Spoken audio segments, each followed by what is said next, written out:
کوئی تو ہو جو تسلیوں کے حروف دے کر رگوں میں بتی عزیتوں کا غرور توڑے۔ میں آپ کا پرسکون رویہ وسیٹا بلیٹن میں ڈالنے لگا تھا۔ واپس آ کے جتنا ہنگامہ کیا تھا، اب پھوکوں کے سامنے اتنا ہی پرسکون تھا۔ سرائر پاس کرو اسے نارمل انداز میں مخاطب کیے جانے پر وشما حیرت زدہ تھی۔ اب تک اس کی زندگی میں کچھ بھی نارمل نہیں رہا تھا، تو اب وہ کیسے محض رضا سے امید باندھ لیتی۔ وشما، تم کل سے میرے دوست کا ہاسپٹل جوائن کرو گی، میں نے اس سے بات کر لی ہے۔ ایک بار پھر سے اسے مخاطب کیا گیا تھا۔ جی ٹھیک ہے، لائز میں سپون کے ساتھ کھیلتے ہوئے اس نے اتنا آہستہ بولا تھا کہ بمشکل اس کی آواز سنائی دی تھی۔ میری ٹف روٹین میں اتنا ٹائم نہیں کہ میں تمہارے 24 پورے کر سکوں، اس لیے بہتر ہوگا مجھے کوئی کمپنی نہ آئے۔ جی، اس کے سخت لہجے پر غور کرتی اب غصہ آنے لگا، جیسے اس کا کسی سیکنڈری اسکول میں ایڈمیشن ہو رہا ہو اور سپورٹ ڈسپلن پر اسے لیکچر دیا جا رہا ہو۔ نیب کے سیل پر اسد کی کار آنے لگی جو اسے لینے آیا تھا۔ پھوپھو اس پہ اچانک آنے اور آگ جانے پر آبیدہ ہوئی۔ ابھی تو آئے ہو بیٹا، پھر سے جانے کی اتنی جلدی؟ کچھ دن لگ جاؤ، اس گھر کی ویرانیاں کاٹ کھانے کو دوڑتی ہے۔ سلمائی بیگم کے جذباتی انداز پر وہ اٹھ کے ان کے پاس آیا تھا۔ مما، ایک آرمی آفیسر کی ماں ہو کے اتنا چڑھیا جیسا دل ہم وہ بیٹے ہیں جو اپنی ماں کو بے چین کر کے دوسروں کی ماں کو سکھ دیتے ہیں۔ میری رائے نہ تکا کرے مما، آج کل آپ کا بیٹا جس مشن پہ ہے وہاں سے زندہ سلامت آنا شہید ہی ممکن ہو۔ اگر لوٹ آیا تو واضح، اگر نہ آیا تو شہادت کے تمغہ وصول کرنا آپ کا نالائق بیٹا کچھ تو آپ کو فخر کرنے کے لیے دے، چاہے وہ جان نہیں چاہیے۔ لاڈ سے کہتا وہ شرارتی انداز اپنا رہا تھا، جبکہ سلمائی بیگم اور وشما اس کی بات سن کے لرز گئی تھی۔ اللہ نہ کرے تمہیں کچھ ہو بیٹا، اب ہمت نہیں اپنے دوسرے بیٹے کو بھی قربان کرنے کی۔ ان کا جذباتی انداز بیٹے کی محبت سے چور تھا۔ کیپٹن محب کی ماں کب سے اتنی بزدل ہو گئی ہے؟ فوجیوں کی مائیں تو آئیڈل ہوتی ہے، وہ تو انسپائریشن ہوتی ہے پوری قوم کے لیے۔ وہ سلمائی بیگم کو اپنے ساتھ لگاتے ہوئے بولا تھا۔ ان دونوں ماں بیٹے کے درمیان اس کا وجود تو جیسے کوئی معنی نہیں رکھتا تھا۔ وشما نے روم کی طرف قدم بڑھائے تھے جب اس کی آواز پر زمین نے قدم پکڑے تھے۔ Undefined that I will be right by Father San and my mother's heart sakta so will not miss me except her۔ آپ اپنے بیٹے کی شہادت پر فخر کرنا جبکہ کوئی جان چھوٹ جانے پر نوافل پڑھے گا۔ انتہائی شفاف لہجہ وشما کے وجود کو بکھی دیا تھا۔ اس کا پریقین لہجہ سلمائی بیگم کو کسی انہونی کا احساس دلا رہا تھا۔ ہم خود موت کی تیاریوں میں ہے صاحب، سازشیں بیکار ہیں آپ کی۔ سنگل رول اپارٹمنٹ جی، تن اسلام آباد کے رہائشی بلدن میں واقع جو کہ شورائن کی ملکیت تھا۔ اس وقت بیا کو جیل سے کم نہیں لگ رہا تھا۔ اب تک وہ پورے گھر کا جائزہ لے چکی تھی۔ سنگل ماسٹر بیڈ روم کے علاوہ کچن اور چھوٹا سا ڈرائنگ روم تھا جو ٹرپلٹ صوفے پر مشتمل ڈرائنگ روم میں تھا۔ بیا کو فی الحال سونے کے لیے یہی نظر تھا۔ پورے دن کے واقعات سوچتے ہوئے اسے سراسر اپنا خسارہ نظر آیا تھا، اور اب پتہ نہیں وہ یونی جا سکے گی کہ نہیں۔ یونیورسٹی کے ساتھ ہی اسے نہیں یاد آئی تھی۔ اس کی اکلوتی بیسٹ فرینڈ انہیں سوچوں نہیں وہ نیند کی وادیوں میں گم ہو چکی تھی۔ صبح جب اس کی آنکھ کھلی خود کو شورائن کے ساتھ بستر پر پایا، وہ یہاں کیسے اسے اچھے سے یاد تھا کہ وہ ڈرائنگ روم میں سو رہی تھی۔ یقیناً یہی چھوٹا ہٹلر ہی اسے یہاں لایا تھا۔ رسے سے وہ بستر سے اٹھی، سائڈ پر پڑے پانی کے جگ کو اٹھا کے اسے پرسکون سوئی شورائن پر پھینکا۔ اچانک آنے والی ناگہانی آفت سے وہ ہڑبڑا اٹھا، کچھ لمحے لگے تھے اسے سوچنے سمجھنے میں کہ ہوا کیا ہے۔ دیا پر نظر پڑی، پھر اس کے ہاتھ میں موجود خالی جگ پر جو وہ سونے سے پہلے سائڈ پر بھر کے رکھتا تھا۔ کیا حرکت ہے یہ جاہل لڑکی، وہ وراتے ہوئے اس کے سر پر پہنچا۔ وہ کیا فضول حرکت تھی جو رات آپ نے کی؟ فٹ جواب آیا تھا۔ کون سی حرکت؟ نافہم انداز میں شورائن بولا تھا۔ یہی جو مجھے بستر پر لائے تم وسے سے نتنے پھولائے گئے۔ وہ صحیح تو آپ کو پتہ چل گیا جو حرکت ہوئی؟ شورائن نے شرارتی انداز سے اسے دیکھا۔ دیا اس پہ زبانی انداز پر حیران ہوئی۔ میرا مطلب تھا میں باہر سو رہی تھی، اندر کیوں لائے مجھے؟ وہ اسے آنکھیں دکھاتے ہوئے بولی۔ مجھے منظور نہیں تھا کہ میں سکون سے سوں اور میری لٹل وائفی بے آرام صوفے پر۔ دیا کو اس کے انداز نے اب یقیناً زیادہ بے آرام کیا تھا۔ مجھے گھر جانا ہے، ذاتی بچوں والا انداز اپنایا گیا تھا۔ بھول جاؤ اور سکون سے رہو یہی پر۔ تیری ہوں میں جو آپ کی مرضی پر جیوں، مجھے ماما بابا یاد آ رہے ہیں۔ ٹھیک اور اظہر اوکے تو فون پر کال کر دو، انہیں حل پیش کیا گیا۔ موبائل نہیں ہے میرے پاس، روکھا آوا لہجہ۔ اب یہ لڑکی جان لے گی۔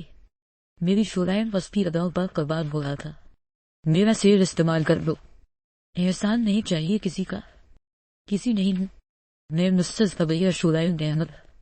لفظوں کو چبا چبا کے ادا کیا گیا تاکہ وہ بھی سمجھ لے۔ بیار نے خاموشی بہتر جانی بحث کا نتیجہ وہ دیکھ چکی تھی۔ مجھے یونیورسٹی جانا ہے، ایک آخری کوشش راہ نجات کی۔ وہ کہ ڈن تیاری کر لو، ڈریسنگ روم میں تمہارا سامان موجود ہے۔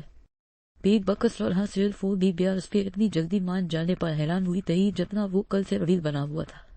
تبھی اس کی کبھی حرکت پر ترنڈا کے رہتی، وہ اس کے گلابی ہونٹوں پر اپنا دایاں انگوٹھا پھیرتے ہوئے اپنے ہونٹوں کا لبس رستے ماتھے پر چھوڑتا خود ڈریسنگ روم کی طرف بڑھ گیا تھا۔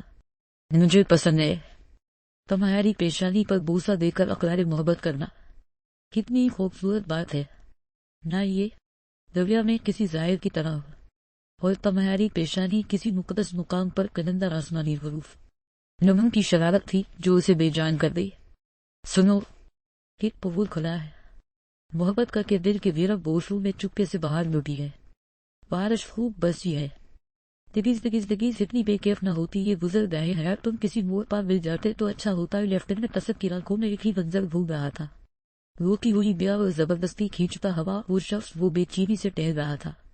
اس کا بس نہیں چل رہا تھا کہ وہ اس آدمی کا مرڈر کر دیتا۔ محب نے اس کی بے چینی نوٹ کی تھی اور وجہ پوچھی، مگر وہ تمہارا ون ہے کہہ کے ٹال گیا تھا۔ ہچکچائی کی طرف سے مشکوک سرگرمی پر اسد کو دوبارہ حسن کے ساتھ روابط کا حکم دیا گیا تھا، اور جو رپورٹ اس نے دی تھی اس کے بعد شاہ محب اور ان کی یوں مانسہرہ کو روانہ ہوئی تھی جو پہاڑوں پر خطرناک کھیل کھیلا جا رہا تھا۔ اس کے اختتام کا وقت تھا۔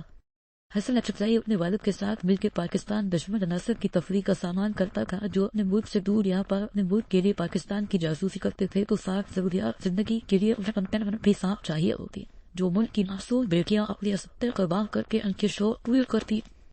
کچھ لڑکیاں اپنے شوق سے اس کام میں تھی، کچھ کے ماں باپ کو تگڑا معاوضہ دے کے اس کام میں لایا جاتا، اور کچھ قبائلی سازش کا شکار ہو کے آئی تھی۔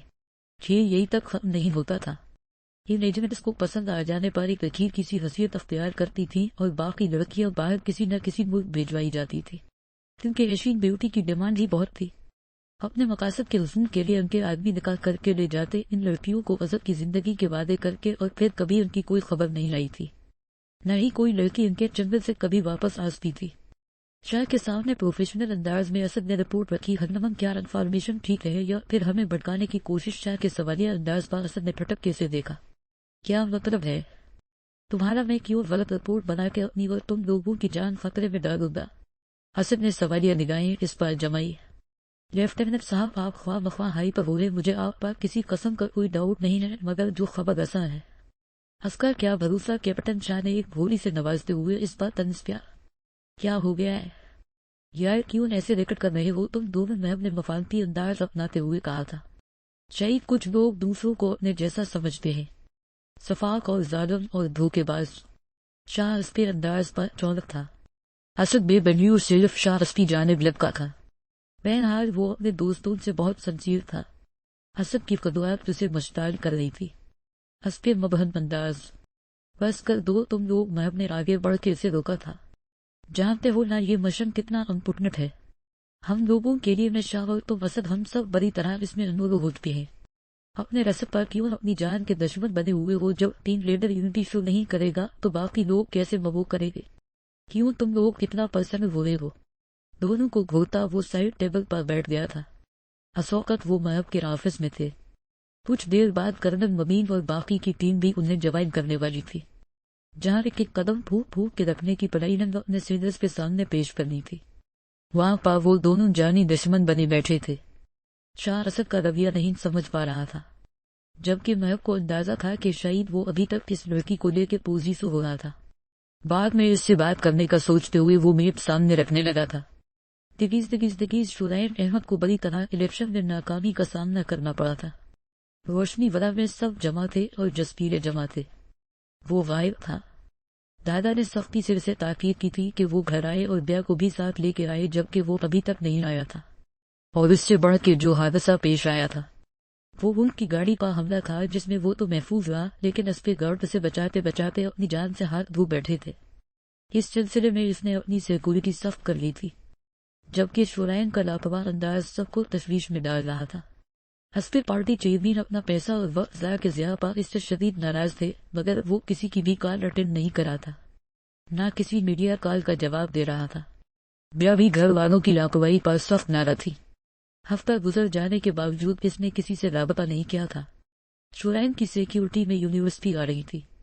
نیئر کو جب اس نے شورائن اور اپنے تعلق کی حقیقت سے آگاہ کیا، اس نے بیا کو سچویشن کے ساتھ کمپرومائز کا بولا تھا، جبکہ بیا کو لگتا کہ وہ صرف زد میں اسے اپنے ساتھ رکھے ہوئے تھا۔ تیار ہو جاؤ، دادا ابو نے بلایا ہے۔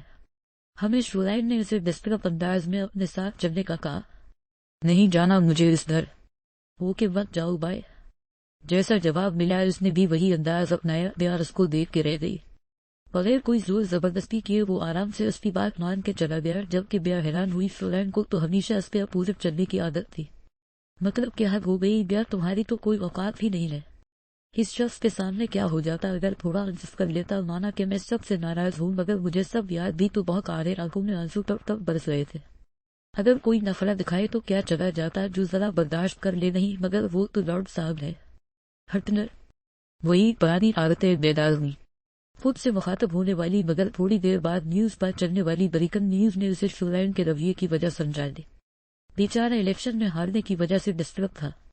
خیر اچھا ہوا جو ہار گیا، اس نے انٹرنے بن کے کون سا نیکی کے کام کر لینے تھے۔ اکڑو دور بیل کی آواز پر وہ متوجہ ہوئی، کیونکہ وہ جب سے یہاں آئی تھی کوئی بھی شورائن کے فرید پر نہیں آتا تھا سوائے کام والی ماسی کے، لیکن آج رسپی بھی چھوٹی تھی۔